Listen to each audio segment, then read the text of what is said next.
siempre estamos esperando que llegue el día para escucharlo a él, a Pedro Bucetti, presidente de DEUCO, Defensa de Usuarios y Consumidores, como todas las semanas. Buen día, Pedro. ¿Qué tal? Buen día, Rocío. Buen día, Leandro. ¿Cómo están? Buen día. Bien. ¿Por dónde empezar, Pedro? ¿Por dónde empezar? Porque estamos terminando el mes, medio con la lengua afuera, venimos cascoteados. En el horizonte, aumentos. Hoy dimos la buena noticia de la carne, porque dijimos que era una buena noticia para las vacas, por ejemplo, que bajaba el consumo de carne, las vacas están contentas, pero bueno, hay cosas que no tienen remedio ya, ¿no? Bueno, vamos a hablar en un ratito del precio, de los remedios, qué pasó después de que se produjo la devaluación de la moneda. Pero déjenme antes expresar nuestro rechazo absoluto a la disolución o a la fusión de la Comisión Nacional de Regulación del Transporte. Lamentablemente la mayoría de los argentinos no conocemos bien cuál es la función de lo que se llama la CNRT, que tiene delegaciones en todo el país, que tiene bases en todo el país, que tiene por misión controlar el funcionamiento del transporte automotor, del transporte de carga, que tiene por objetivo asegurar que los discapacitados puedan viajar gratuitamente, el discapacitado con un acompañante, por todo el país en forma gratuita, y otras cosas más que sería muy largo enumerar. Prometo para la semana que viene hacer un pequeño informe sobre la CNRT y qué rol cumple y qué rol dejaría de cumplir si se produce lo que ya es inminente, que es la disolución de la CNRT. Y además también hablar de la fuente de trabajo, ¿no es cierto? Sí, Porque de lo que se trata... esto Sí. en el contexto de desregulaciones, ¿no? Este ministerio que se ha creado y que en definitiva se nos vende como una manera de ahorro y de, claro, modernizar la gestión pública, pero digo, ayer decíamos, bueno, ¿quién controla los alimentos? ¿Quién controla el transporte? ¿Quién controla los servicios que utilizamos todos los días? Y que a veces detrás de esta desaparición del Estado en esos lugares claves terminan generando un caos total, ¿no? ¿A quién vas a ir a reclamar cuando haya un siniestro vial en este caso? ¿Por qué hay que controlar al transporte? Que lo controle, no sé. ¿O es culpa del pasajero? Claro. Mira, nosotros particularmente, por el tema de los pasajes gratuitos a los discapacitados, hemos participado de operativos en Retiro, donde hay una delegación de la CNRT, para verificar que se le permita viajar en forma gratuita a los discapacitados que habían solicitado previamente esa autorización. O sea, un rol muy importante en este sentido, pero hay otros aspectos que son lamentablemente desconocidos para la mayoría de los argentinos y que entonces hace que esta noticia pase desapercibida, no se tome la dimensión de lo que significa eliminar los controles de la CNRT. Y además vinculamos esto con una disposición del mes de enero de este año de la Dirección de Migraciones que tiene que ver con la eliminación de la obligación de las empresas de transporte que hacen vuelos internacionales, viajes internacionales, de controlar la documentación de los menores que van hacia el extranjero o que ingresan hacia nuestro país desde el extranjero. A través de la disposición 166 se eliminó esta obligatoriedad y hoy cualquier persona puede tomarse un micro, ir a Brasil, a Paraguay, a Bolivia, con un menor del cual no es familiar, no es tutor, no tiene la responsabilidad legal, y esto, como sabemos, favorece la trata de personas y sobre todo de niños. Es una medida muy grave que va de alguna manera en consonancia con esta posible disolución o fusión de la CNRT. Por eso... Además, Pedro, disculpa que te interrumpa. Pues,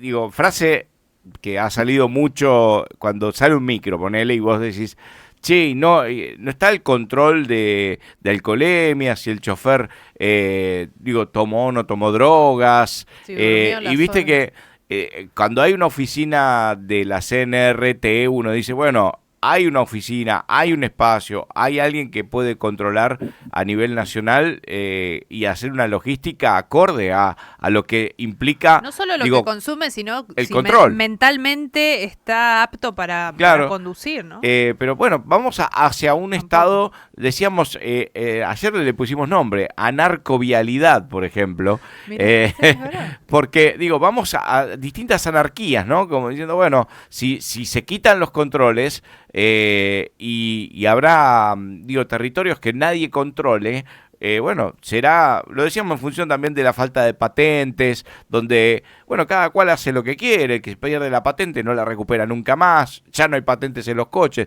y no es una cosa puntual que vos decís, bueno, uno que la perdió. Es generalizado, vos venís y realmente el que tiene una patente puesta en el auto parece que es un extraterrestre, ¿no? Entonces así van sucediendo las cosas, ¿no? Y ese que anda sin patente pasa un semáforo en rojo y no es que, es más vivo o no. Ese que pasó el semáforo en rojo es el que puede pisar a tu hijo, qué sé yo, es así. Cuando empezamos el territorio del descontrol, la gente empieza a actuar como es la ley de la selva, ¿no? Se va corriendo el límite, ¿no? Por eso decíamos recién que estas medidas pasan desapercibidas por la mayoría de los argentinos, porque pareciera que eso no va a influir en la vida cotidiana nuestra. Y por el contrario, influye y mucho, porque si una unidad de transporte, si el colectivo que nos lleva hacia nuestro lugar de trabajo, de estudio, no está en condiciones, si el chofer no está habilitado, si no tiene la licencia profesional o si maneja con alcoholemia, nos vamos a dar cuenta cuando pase el accidente, cuando tengamos el problema, y ahí veamos la falta de control por la desaparición de la CNRT. Nosotros hemos sido muy críticos de la CNRT. ¿Pero por qué? Porque no alcanzan los controles de la CNRT a todo el país.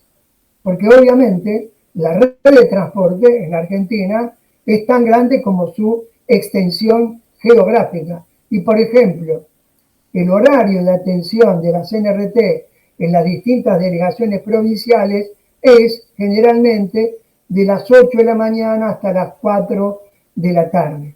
Y cuando vos estás en Bariloche, en Neuquén, en Ushuaia, y tomás un colectivo a la tarde, a la noche, y tenés un problema, no está la CNRT, la oficina de la CNRT habilitada. Con lo cual, lo que nosotros hacíamos, reclamar que hubiera más horario de atención, o más control del Estado, y no menos. Lo que pasa es que a veces lo que hemos visto es que se sintetiza para dar una explicación amistosa con el electorado. Dicen, bueno, lo que pasa es que pusieron 6.422 regulaciones el kirchnerismo para el kirchnerismo.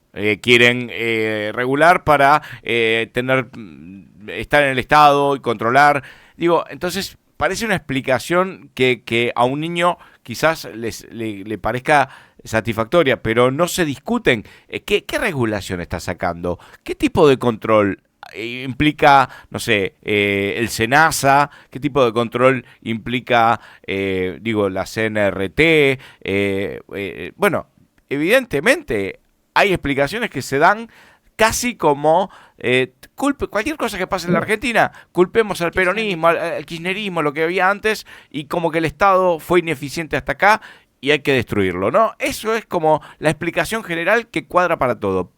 Estamos hablando de que estamos en riesgo, ¿no? En ese sentido, recordemos declaraciones del actual presidente sobre cuál era el rol que él venía a cumplir. No lo decimos sí, nosotros. Él dijo, el topo del Estado, soy el topo del Estado. Yo vengo a destruir el Estado. Sí. Bueno, estas medidas aquello parecía una afirmación apresurada dentro de una campaña electoral. Bueno, hoy se viene cumpliendo.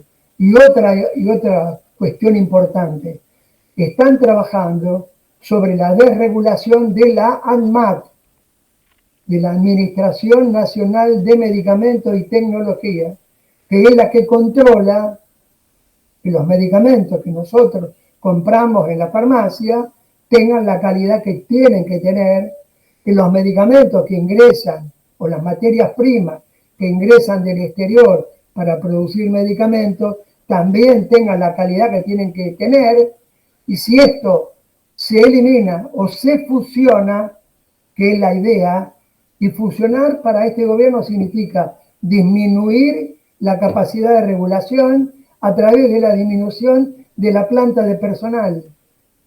Entonces, estemos atentos a esto, digo, y creemos, mejor dicho, que no solamente el ciudadano tiene que estar consciente de esto, sino que nuestros representantes políticos, la justicia, los organismos que están a cargo de estas actividades, tienen que expresarse. Bueno, no puede ser... Pedro, sí. hay una reglamentación que está vigente que para tomar a alguien en el Estado tienen que irse 3. Entonces, recién cuando se fueron 3 podemos tomar uno. Yo pensaba el otro día, digo, organismos como el Servicio Meteorológico Nacional, digo, que después nos quejamos, que no tenemos el alerta, que no... Bueno, digo, están hechos por seres humanos. Si no están los seres humanos, porque muchos se van jubilando, de muchas tareas, se van, ¿no? mucho trabajador del Estado se está yendo porque quedaron atrasados los sueldos, entonces se van a actividades privadas que les pagan mejor y en definitiva esta desaparición del Estado va a tener un costo altísimo. No lo terminamos de dimensionar porque está pasando silenciosamente, pero cuando nos demos cuenta dónde estamos parados nos vamos a preocupar en serio, ¿eh? Es así. Bueno, pasemos al motivo que nos convoca hoy, que tiene que ver con el tema de los medicamentos. Bueno, es una cuestión fundamental para todos, el precio de los medicamentos, la calidad de los medicamentos. Bueno, hoy vamos a hablar del precio de los medicamentos. ¿Qué pasó hasta el mes de marzo? ¿Cómo evolucionó el precio de los medicamentos entre enero y marzo de 2025? ¿Y qué pasó después? ¿Y qué sigue pasando? Porque no termina en una fecha, no termina en el mes de abril, sino que va a continuar. Si tenemos la placa número 1, ahí tenemos qué pasó con el precio de los medicamentos en los primeros 3 meses del año. Bueno, estos son datos oficiales, datos del INDEC. En enero los medicamentos en promedio aumentaron 1,6%, en febrero el 1,1%, en marzo el 1,5%, quiere decir que el aumento en el trimestre fue del 4,2%. Fue inferior al índice inflacionario, que fue prácticamente el doble. Ahora bien, ¿qué pasó en el mes de abril? O sea, ¿qué pasó durante este mes y fundamentalmente después que se anunciaron las medidas económicas que liberó el tipo de cambio? Bueno, acá tenemos un breve resumen.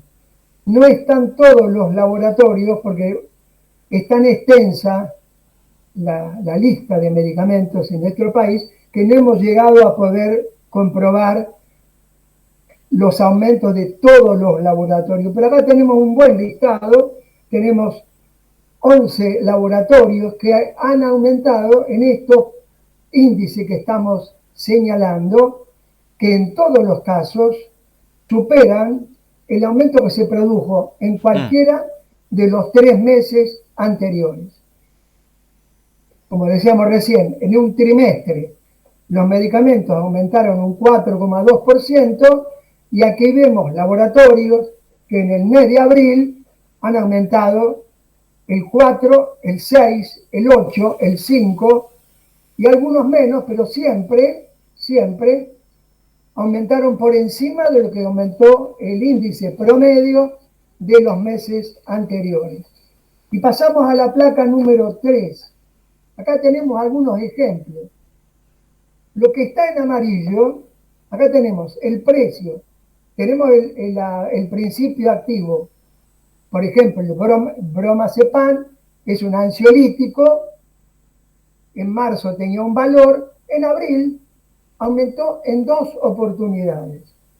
Todo lo que está en amarillo implica que en el mes de abril todos estos principios activos, todos estos medicamentos aumentaron 2 veces en el mes. Fijémonos en el segundo producto, el ibuprofeno, aumentó 16,86%. Aclaremos, no estamos hablando de todas las marcas de ibuprofeno. En este caso, este producto pertenece a un determinado laboratorio.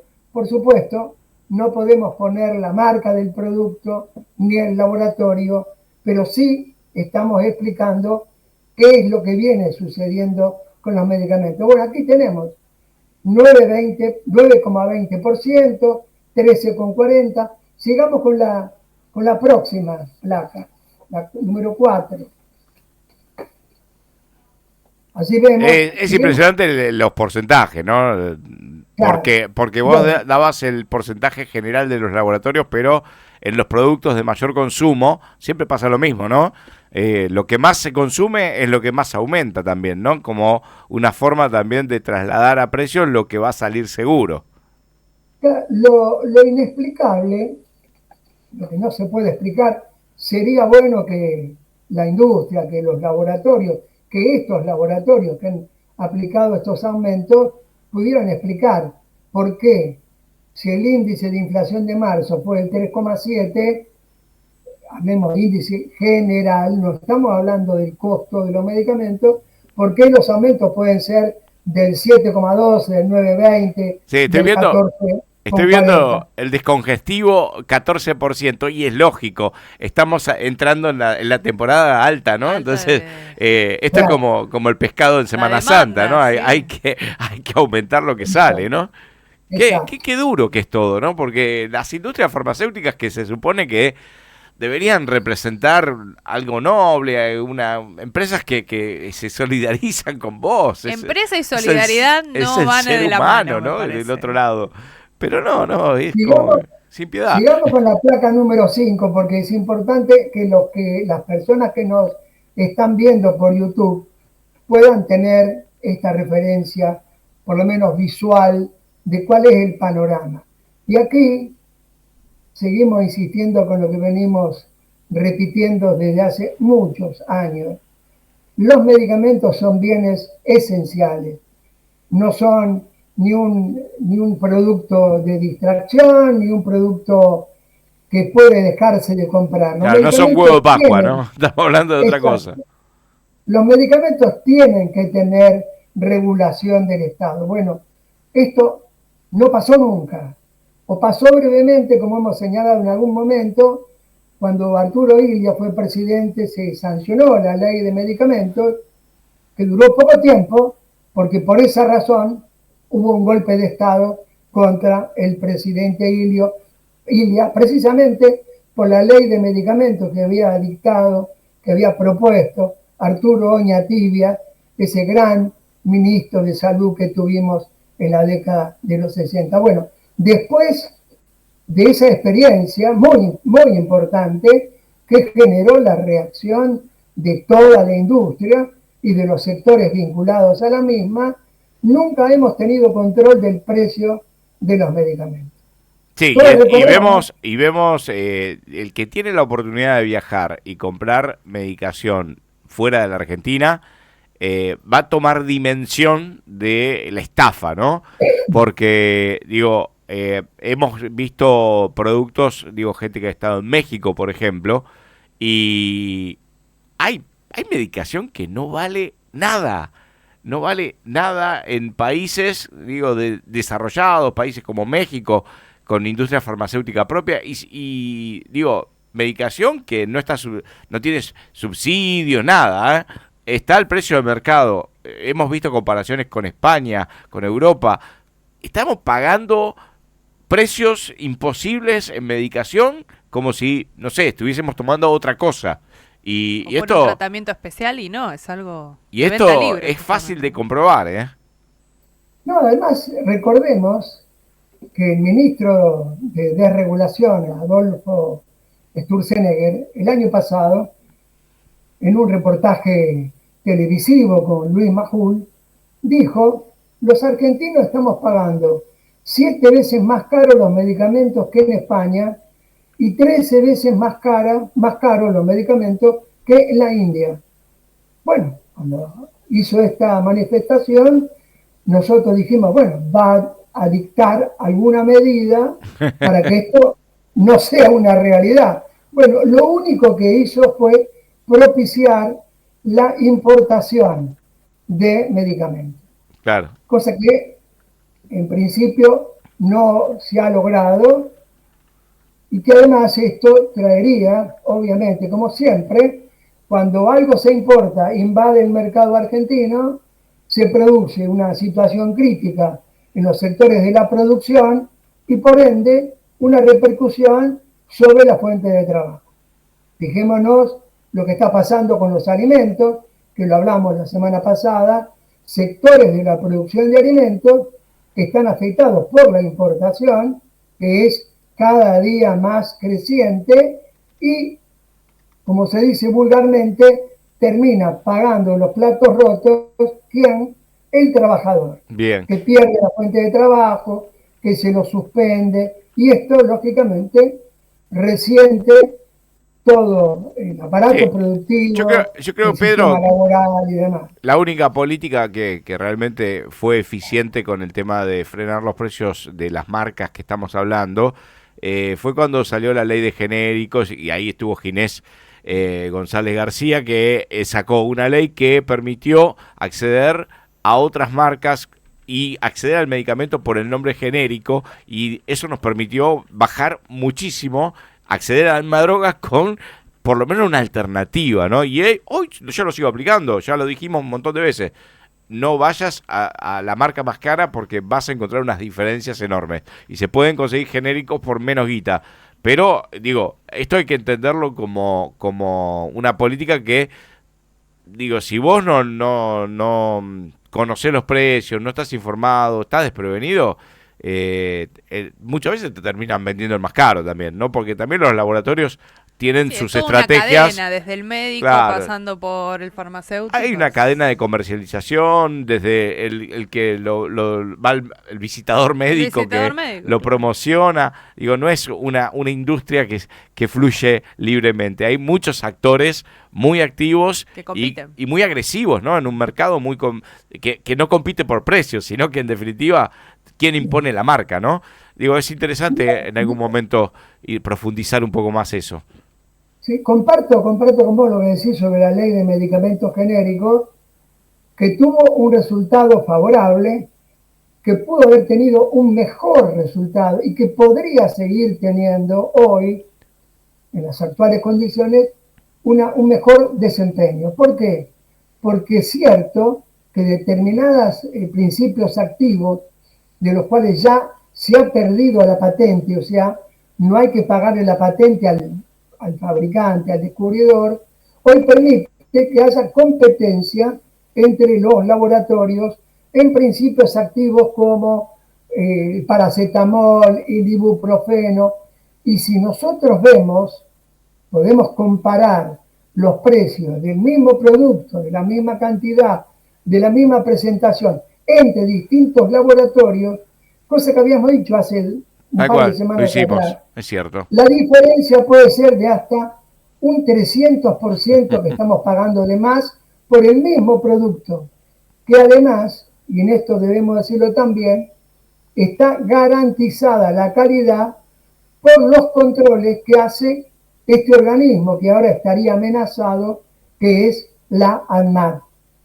Ahora bien, Por ahora. O sucede, sea, por ahora está bueno, garantizada. Por claro, ahora. sucede que a veces, digo reiteradamente, supongamos que, como la semana pasada decíamos, le proponíamos a los oyentes del programa o los televidentes, si quieren saber el precio de un producto, nos pueden consultar. Bueno, puede pasar que que el paciente va a comprar el producto más barato y la farmacia no lo tenga. Sí, también. ¿Por qué?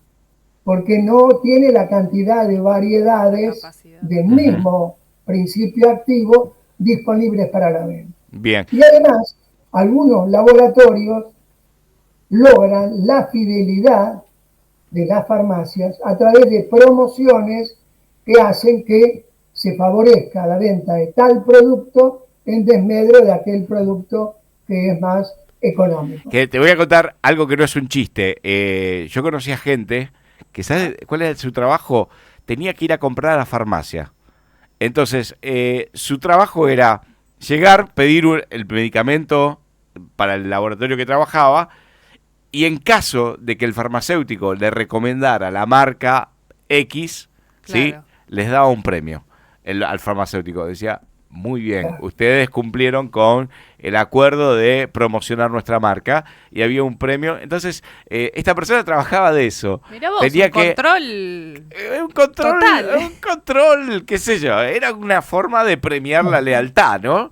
Pero era increíble, vos decías, pero ¿de qué trabajas? Yo voy y compro. Tengo que trabajar de comprar en farmacias, ¿no? Y la idea era... Falso consumidor. Ay, no me recomendaste la aspirina de esa marca, qué lástima, te perdiste el premio. Y así digo, tantas otras cosas. Pedro, no sé si te quedó algo más, pero vamos cerrando, porque me hacen redondear, ya hoy nos fuimos. Nos vemos la semana próxima. Dale, un abrazo. Gusto, Pedro. Un abrazo para los dos y muchas gracias. Gracias, chao, chao. Pedro Busetti, titular de DEUCO, Defensa de Usuarios Buen y laburo Consumidores. Laburo de comprar. Ay, no haces nada. No, vas a comprar. Grandes actores, claro, porque tenés que poner que no se note que marca y que no te conozca ya. Cara de situación. Si ya te conoce, dice, Claro. este ya sé quién es. No.